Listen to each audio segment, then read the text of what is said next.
Let me get you on camera. Where you from? California. No, for real. No, serious though. Watts, baby. I know where you from though. Where you from? Eastside PJ Watts. I'm from Grace 2 Rock, nigga. Right. They call you, homie. Big Slice. Big Slice. Yes, yes. All right, nigga. They call me Puto, cuz. Right. In that hustle. Big shout out to SPI, Spotter Low. You know, I'm in the black box, had to come through, tap in, show love one time. Yeah, y'all make sure y'all subscribe. Stay tuned, all that. It's crazy how these phones work, man, because the only reason I'm reacting to this is because we did a reaction to a video about Pimp My Ride being fake.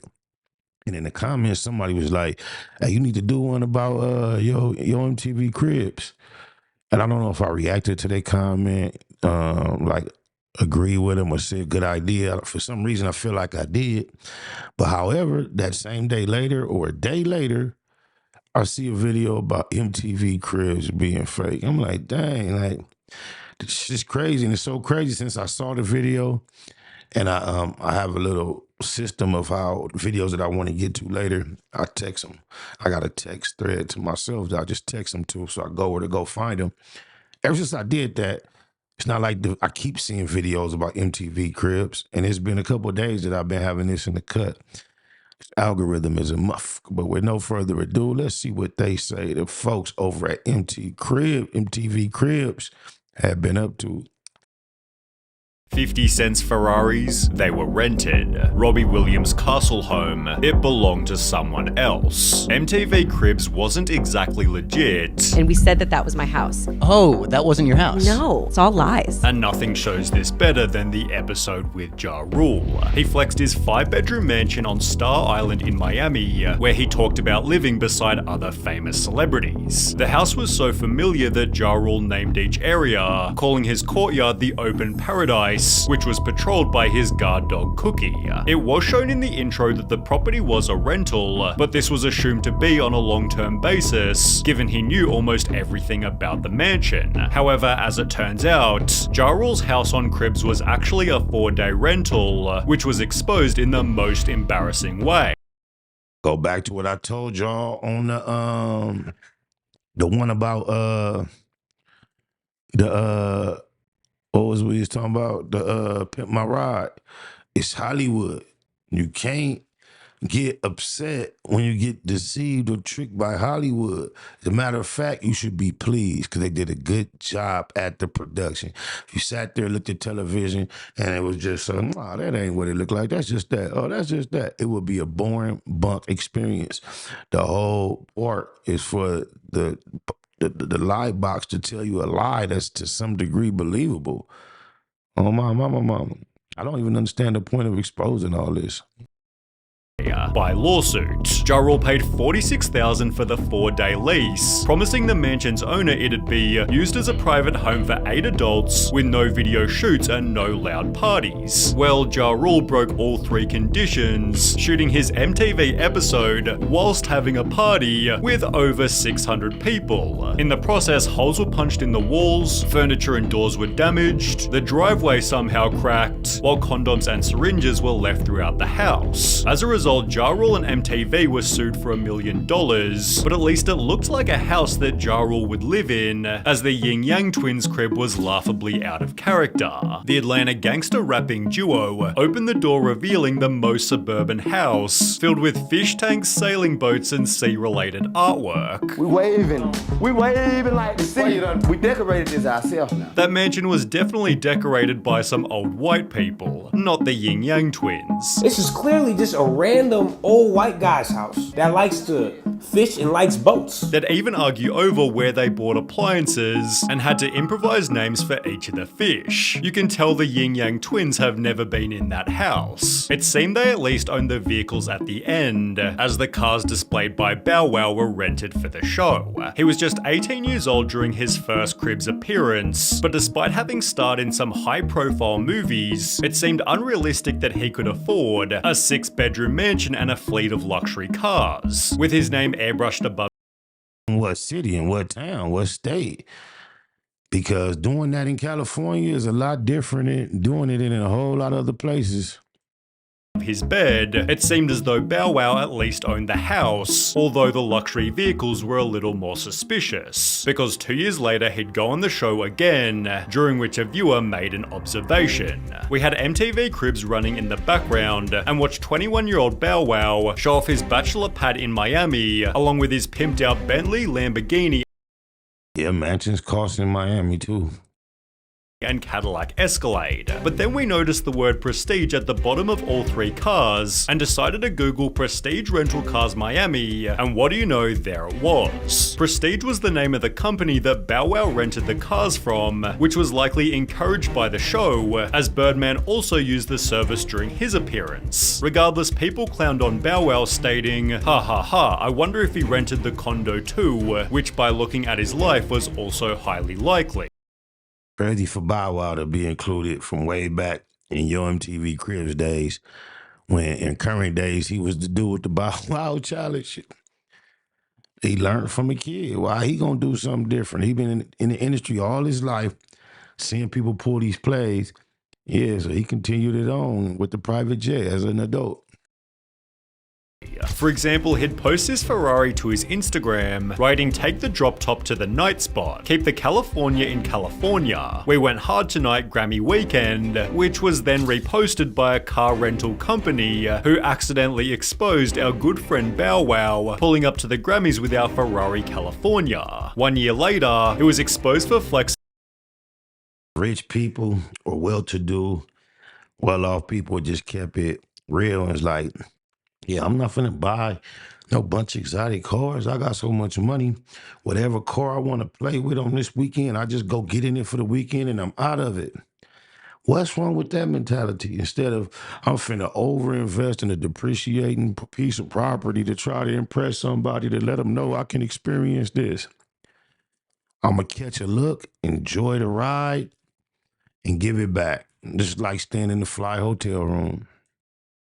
A rented Hollywood mansion, but the worst example was in 2017 when he'd post this to his Instagram. He showed the private jet he was taking to his concert, yet the very same day this Snapchat went viral. So this guy Lil Bow Wow is on my flight to NY, but on Instagram he posted a picture of a private jet caption, "Traveling to NY today," shaking my head. Turns out Bow Wow's picture of his private jet had been taken from a limo company's website, prompting people to dig even deeper, discovering he'd done this on more than one occasion. It seems his MTV Cribs episode led to years and years of faking luxury, but as mentioned in Bow Wow's expose, 50 Cent had done a similar thing. 50 Cent's episode was the definition of excess. He showed his 19-bedroom, 35-bathroom mansion, which included a squash court, movie theater, recording studio, and its very own nightclub. Equally impressive was his car collection, which included 4 different rare collectible Ferraris, leading him to state, "I know you ain't see these before when you was watching Cribs because everybody ain't got these." Yet it seems 50 Cent didn't have them either. Each Ferrari had little numbers on their windshields, leading to a forum post reading, "If you notice the small white numbers in the top left-hand corner of the windshields on the F50 and Enzo, those are the numbers of the cars that were in the Hartford Concorso parade," which was confirmed when the user posted these photos. I mean, like, it's no secret. 50 used to do the G-Unit stunting. G-Unit 101 day. They used to rent flies, slide through the city. Like, that was somebody who wasn't ashamed of it. Another forum member added, "It's pretty obvious that they aren't his, because it's a known fact that there's only one yellow Enzo in CT, which was owned by a pretty well-known hedge fund manager." Well, someone else then officially confirmed. The Ferraris are unfortunately not 50 Cent's. He invited my friend over to his house for this, and my friend let him use his cars for the episode, and they were filming some music videos that day as well. The Enzo F50 and 599 all belonged to one owner. When 50 Cent later filed for bankruptcy, he'd admit the cars were rented. He'd instead pay off debts by selling his mansion, therefore joining the likes of Jojo, who admitted to doing MTV Cribs while she was actually homeless. Jojo showed MTV through her Cape Cod vacation home, where she supposedly loved spending her summers. It was therefore a little weird that she'd invite her extended family, but she'd reveal the reason for this exactly 10 years later. Jojo was asked about the episode in a Huffington Post interview, to which she'd respond it was so ridiculous. The thing is, we didn't have a home at that point. My mum and I were living out of suitcases and were mostly in hotels. So that was actually my uncle's house on the Cape. That wasn't my— Y'all blame it on social media, and y'all been chasing ghosts and fake dreams ever since back in the days, thinking these dudes was doing this and doing that, and it was fake. my house, that wasn't my stuff. I should have balled hard and been like, welcome to my crib, look at how luxurious it is, and I should have rented out a place. But no, I just used my uncle's crib. Jojo further clarified. So we went to the Cape, which I've never been to the Cape. I never go to the Cape. And we said that was my house. Oh, that wasn't your house? No, that was not my house. We brought in some items that I had. It's all lies. Should also answer the question, why even bother doing the episode then? For the exposure. Oh, okay. But no episode was faker than the one by Robbie Williams. He showed MTV his massive British castle, talking about the spots where he'd been snapped by paparazzi. He then shows his group of friends before making a joke. I don't really know these people, but what I do is I actually phone Rent-A-Friend. But apparently he'd also phoned Rent-A-Castle. You see, the building was so big that people recognized it as the famous St. Catherine's Court, which was owned by someone else completely, Jane Seymour. She had no idea that Robbie ever went there, or that he'd hired a fake butler to help out with the shoot. It wouldn't be until 17 years later that Robbie finally admitted, we didn't let Jane know that I was gonna pretend it was my house. And because I was like 23 and full of spunk, I didn't even consider other people's thoughts or feelings. So I'd like to take this opportunity to apologize to Jane Seymour, but it might not have even been Robbie Williams' fault. Because Redman explained in a DJ Vlad interview that MTV tried to get him to rent a house for Cribs. They wanted me to rent a house so I can open the big double doors and shit like, yo, look at my shit, you know. With MTV trying to choose the home themselves. The first thing they said was, all right, we got a couple of houses picked out for you. Wow. And I was like, oh, okay. Well, Redman simply refused. And I said, you know what, no, I don't want to rent a house. I want y'all to come to my house. Accidentally making the show's most relatable episode. He brought MTV Cribs to his 2-bedroom apartment, where he ironed his shirts on the floor and flexed his frozen fish fillets. Redman's recording studio was just a messy bedroom, whilst the rest of his house was in such disarray, you could barely notice his cousin sleeping on the ground. He concludes the episode stating, next time y'all need to find me, just rub these 2 wires for the doorbell. Don't worry about the screen too. You know, it's still good. The realest episode of MTV Cribs. Redman didn't fake it like other celebrities. I don't believe that was Redman's house either. Think he was faking it in a whole nother direction.